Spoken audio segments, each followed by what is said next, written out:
آئیے آج بھی وہی چائے کی نشست، مگر ایک بالکل نئے مختلف سفر کے ساتھ۔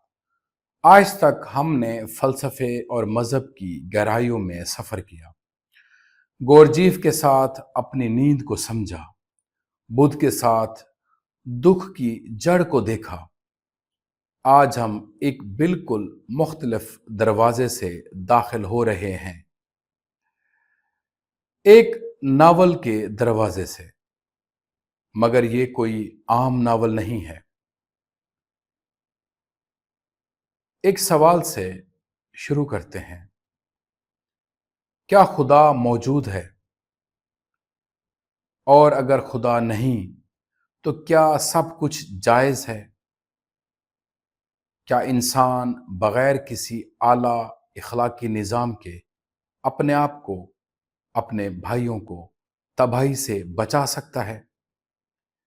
کیا ایک بے گناہ بچے کی تکلیف کا کوئی جواز ہو سکتا ہے، چاہے وہ جواز کتنا ہی بڑا مقصد کیوں نہ ہو؟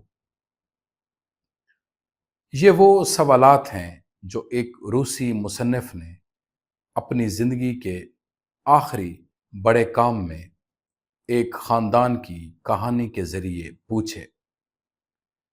اس مصنف کا نام تھا فیڈور دستویوسکی، اور اس کے آخری سب سے عظیم ناول کا نام ہے دا برادرز کرامازوف۔ دوستویوسکی کون تھا؟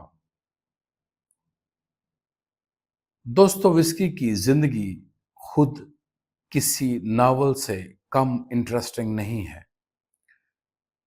19ویں صدی کے روس میں پیدا ہوا، نوجوانی میں ایک خفیہ سیاسی گروہ میں شامل ہوا جو زار کی حکومت کے خلاف سرگرم تھا۔ وہ پکڑا گیا اور موت کی سزا سنائی گئی۔ وہ لمحہ جو دستویوسکی کی پوری زندگی اور فکر پر انمٹ نقوش چھوڑ گیا، اور وہ یہی لمحہ تھا۔ اسے اس کے ساتھیوں کے ساتھ گولی مارے جانے کے لیے صف میں کھڑا کیا گیا۔ سپاہیوں نے بندوقیں تان لی، اور عین اس لمحے جب موت چند سیکنڈ دور تھی، ایک شاہی پیغام آیا اور سزا معاف کر دی گئی، اور اس کی جگہ سائبیریا میں قید اور جلا وطنی کی سزا سنائی گئی۔ سوچئے اس لمحے کا کیا اثر ہوتا ہوگا۔ موت کے عین دہانے پر کھڑے ہونا اور پھر اچانک زندگی واپس مل جانا۔ دوستویوسکی نے سائبیریا میں کئی سال سخت ترین حالات میں قیدیوں کے ساتھ وقت گزارا، چوروں، قاتلوں اور ہر قسم کے مجرموں کے ساتھ۔ اسی دور میں اس نے انسانی روح کی سب سے تاریک اور سب سے روشن دونوں ایکسٹریم کو قریب سے دیکھا۔ اس تجربے سے وہ دوستویوسکی نکلا جسے دنیا جانتی ہے، ایک ایسا مصنف جو انسانی نفسیات کی گہرائیوں میں کسی اور سے زیادہ اترنے کی صلاحیت رکھتا تھا۔ یہ ناول کیوں لکھا گیا؟ برادران کرامازوف دوستویوسکی کی زندگی کا آخری اور سب سے مکمل، سب سے پختہ کام ہے۔ اسے 1880 میں مکمل کیا گیا، اور کچھ ہی مہینوں بعد دوستویوسکی خود انتقال کر گیا۔ یہ ناول دوستویوسکی کی زندگی بھر کی